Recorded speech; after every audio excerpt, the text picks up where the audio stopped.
రైతులందరికీ నమస్తే. నేను మీ శ్యామ్ ప్రసాద్. మీరు చూస్తుంది అగ్రిటెక్ డిస్కవరీస్ ఛానల్.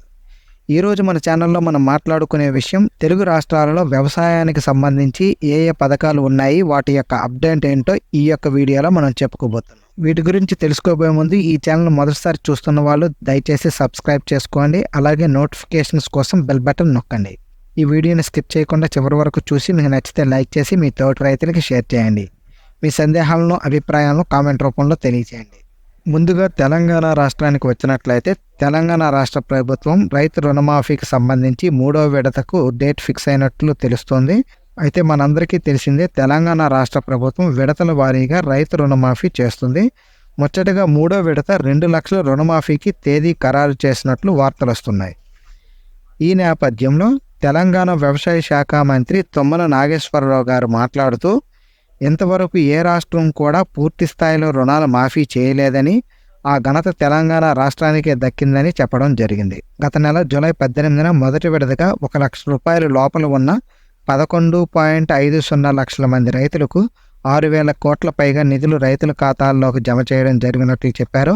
అలాగే రెండవ విడత జూలై 30వ తేదీన 1.5 లక్షల లోపల ఉన్న 6,40,223 మంది రైతులకు 6,190 కోట్లు జమ చేయడం జరిగిందని తెలియజేశారు. ఇప్పుడు 3వ విడత రైతు రుణమాఫీకి ఆగస్టు 14వ తేదీన 2 లక్షల వరకు ఉన్న రైతులకు రుణమాఫీ చేయబోతున్నట్లు ఆయన చెప్పడం జరిగింది.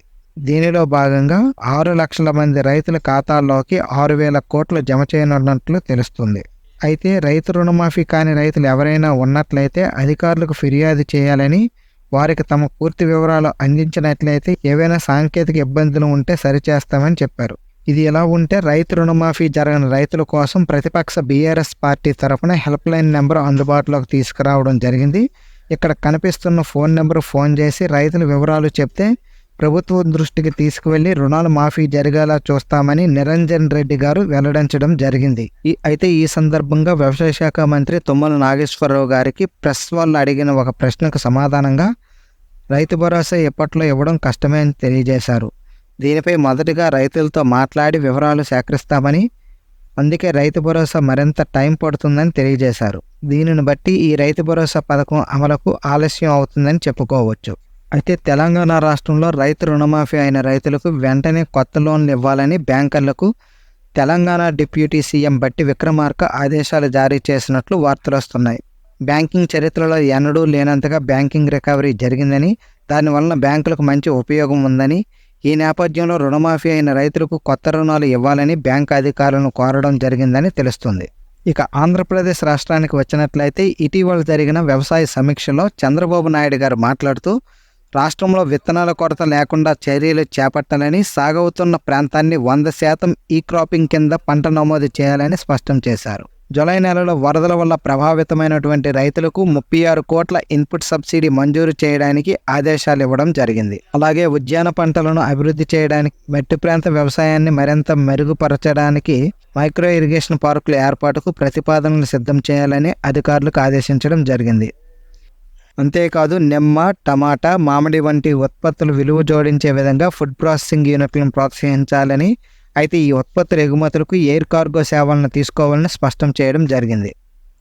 త్వరలోనే ప్రారంభించనున్న అన్నదాత సుఖీభవ కార్యక్రమం అమలుపై కొన్ని సూచనలు చేశారు. దీని గురించి త్వరలోనే మార్గదర్శకాలు విడుదల చేస్తామని తెలియజేశారు. ఈ పథకం కింద లబ్ధిదారులను గుర్తించేందుకు మొబైల్ నంబర్లకు బ్యాంక్ ఖాతాలకు లింక్ ఉండేలా ఆదేశించడం జరిగింది.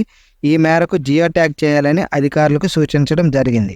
ఇక ధాన్యం సేకరణకు సంబంధించి అధికారులకు కొన్ని సూచనలు సూచిస్తూ గత ప్రభుత్వ విధానాలను పక్కన పెట్టాలని, అలాగే రైతులకు అనుకూలంగా పనిచేయాలని, ఆ మేరకు కార్యాచరణ ప్రణాళికను రూపొందించాలని అధికారులకు ఆదేశించడం జరిగింది. కూటమి ప్రభుత్వం అధికారంలోకి రాగానే ధాన్యం బకాయిలు కొంత చెల్లించినట్లు, మిగిలిన దాన్ని మరికొద్ది రోజుల్లో చెల్లిస్తామని తెలియజేశారు. అంతేకాదు ఇక నుండి ధాన్యం సేకరించిన 48 గంటల్లో అంటే 2 రోజుల్లో రైతుల ఖాతాల్లోకి డబ్బులు జమ చేయాలని నిర్ణయించడం జరిగింది. నాణ్యమైన గోతాలు అందుబాటులో ఉండేలా సేకరించిన ధాన్యాన్ని దగ్గరలో ఉన్న మిల్లులకు పంపాలని అధికారులకు సూచించడం జరిగింది.